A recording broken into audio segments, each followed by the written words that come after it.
जय श्री राम। बंधुओं, सर्वप्रथम तो आप लोगों को दीपावली की अनेकों शुभकामनाएं। आप लोग सब स्वस्थ रहें, प्रसन्न रहें और लक्ष्मी नारायण का आप पर सदा वरद हस्त बना रहे। बंधुओं, हमारी भारतीय संस्कृति में अनंत विशेषताएं हैं। उसका एक उद्देश्य यह भी है कि हमारा प्रतिपल क्षण मात्र भी व्यर्थ न जाए। हमारा दिन, हमारा सप्ताह और मास, इसी प्रकार से पूरा वर्ष, संपूर्ण जीवन हमारा आनंदमय, सुखमय, उल्लासमय बना रहे और प्रतिदिन हमारे भगवान का स्मरण बना रहे, जिससे हमारा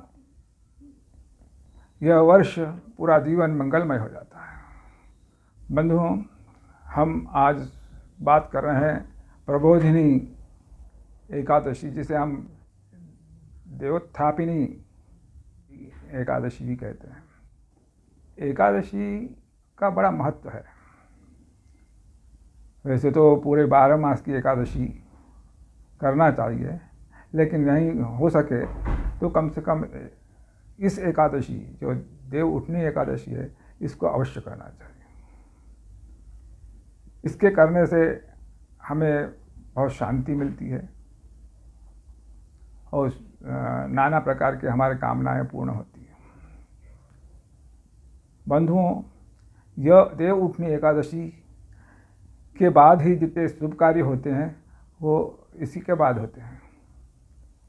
जैसे विवाह, यज्ञोपवीत हैं, आदि आदि जितने कार्य हैं इसी के बाद किए जाते हैं। जब तक देव शयन करते हैं तब तक एक शुभ कार्य नहीं किए जाते हैं। इस एकादशी पर जितने हम व्रत, उपवास, जप, तप, दान, दीपदान, अन्नदान, स्वर्णदान आदि दें, उसका अनंत गुणा फल हमको प्राप्त होता है। उपवास करने से भगवान लक्ष्मी नारायण प्रसन्न रहते हैं और उनकी प्रसन्नता से हमें धन, धान्य, वैभव, सुख, शांति, आरोग्यता सब प्राप्त होती है तथा सभी मनोकामनाएं जो हमारी होती है, मनोकामनाएं सब पूर्ण होती हैं। मित्रों, वैसे तो आयुर्वेद में भी सप्ताह में एक बार उपवास करने का महत्व बताया गया है, जिससे हमारा पाचन तंत्र क्रिया सुचारू रूप से चले और हम स्वस्थ बने रहें। आज हम बात करते हैं कि एकादशी या जो देव उठनी है, उसको देव उठनी एकादशी क्यों कहते हैं और इसे कैसे मनाई जाती है। तो बंधुओं, कहा जाता है कि भगवान विष्णु ने देवशयनी एकादशी, जो भाद्र पक्ष में आती है, शुक्ल पक्ष की, उसमें एक अत्यंत प्रतापी शंखासुर नाम के राक्षस का वध किया था। उसके वध के पश्चात भगवान ने क्षीर सागर में शयन किया और 4 मास तक शयन करते रहे। इसके पश्चात कार्तिक मास की शुक्ल पक्ष की एकादशी, तब भगवान उठे और भगवान के उठने के बाद देव, ब्राह्मण, भक्तजन सब प्रसन्न हो गए और भगवान विष्णु की आराधना करने लगे और नाना प्रकार के उत्सव मनाने लगे।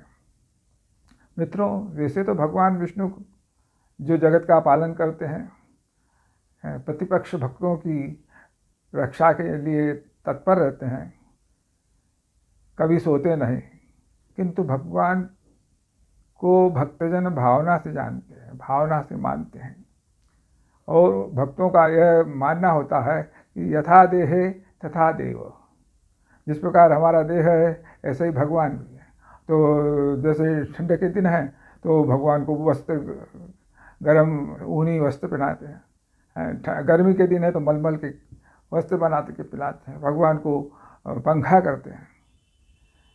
तो मित्रों, ये क्या है कि भगवान को भावना से मानते हैं, इसलिए इसका बड़ा महत्व भी है। और इस दिन रात्रि में जागरण का भी बड़ा महत्व है। रात्रि में कीर्तन, पूजा, जप, तप, दीप मालाएं प्रज्वलित करना और नाना प्रकार के गीत संगीत से भगवान को प्रसन्न किया जाता है। और भगवान को उठाते हैं भक्तजन और बोलते हैं, उत्तिष्ठ भगवान विष्णु, उत्तिष्ठ गरुड़ध्वज, उत्तिष्ठ पुंडरीकाक्ष, त्रैलोक्यम मंगलम कुरु। हे पुंडरीकाक्ष उठिए, हे गरुड़ध्वज उठिए और त्रैलोक्य में मंगल कीजिए। इसी कामना से भगवान को उठाते हैं और इसका आनंद लेते हैं। भक्तों, इस दिन तुलसी विवाह का भी बड़ा महत्व है।